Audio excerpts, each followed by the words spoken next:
is a voice in your head that will tell you the worst part about yourself in any given situation. That voice that hates yourself, that version of you that hates yourself, you need to hate it back. There's no playing the bigger person here. You can never hate anything so much into love. Like, that hate will never convert into love. Like, you can never hate yourself so much into loving yourself. You have to choose to love yourself first. We don't have to be like, oh, you're so stupid for thinking that.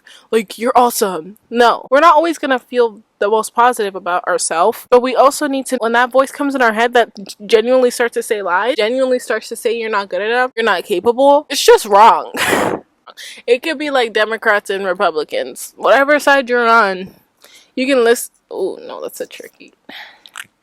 Especially if you're a very creative person, acknowledge that your brain is just creative. And that leads us to be very self-critical of ourselves, unfortunately. Understanding also that self-criticism does not always mean something true about you. Just the same way that we have intrusive thoughts like, I'm going to pour water on this person. Does that mean I am a terrible person and evil? There's something that has just flown into my vehicle, but I'm gonna let it be. Does that mean I'm a terrible person who wants to harm and ruin everyone's day? No, it's just a thought that you had.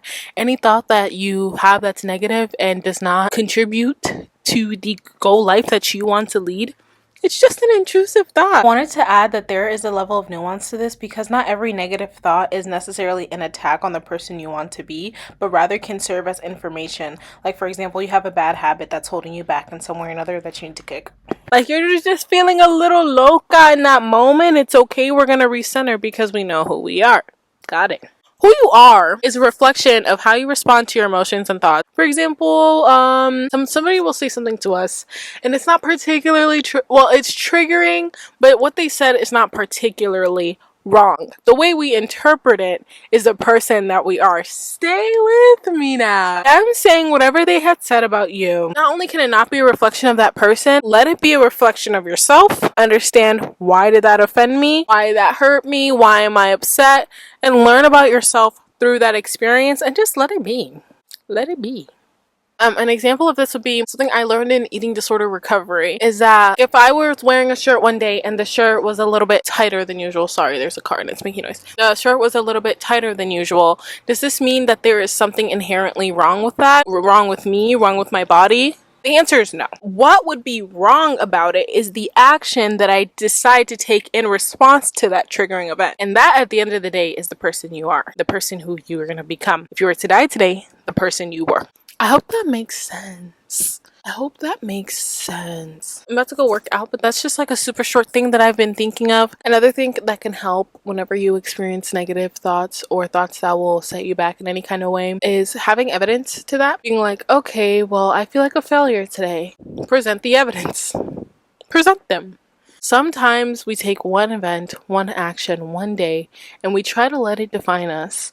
We try to let it make something out of us. There's no reason to. And let's say you did mess up. Let's say you did do something so terrible. The slight desire, first of all, awareness. We all know awareness is always the first step. But even the slight desire to want to make a difference means that there's still hope in there somewhere. There's still hope in there somewhere, and you, the same way you're focusing on those negative thoughts about yourself, that you haven't done enough, that you're so behind, you need to focus on that part. Take that little light, take that little hope, and absolutely run with it. Growth is not linear, so when there will be times, and there will be times, that we will step back and act outside of ourselves, or move in a way that was not serving our highest self or the person that we want to be. And when that happens, this is what I need you to do. Ooh, said thing has occurred. Probably don't want that to happen again. Will do the best of my power to avoid that happening again, but it might. And when it will, I will do the exact same thing and just try a little harder. See what I learned from it. It's literally just, because once we start thinking about it too much. But yeah, little food for thought for today. Keep striving. Keep doing what you need to do, and understand that the possibilities are endless for you and me.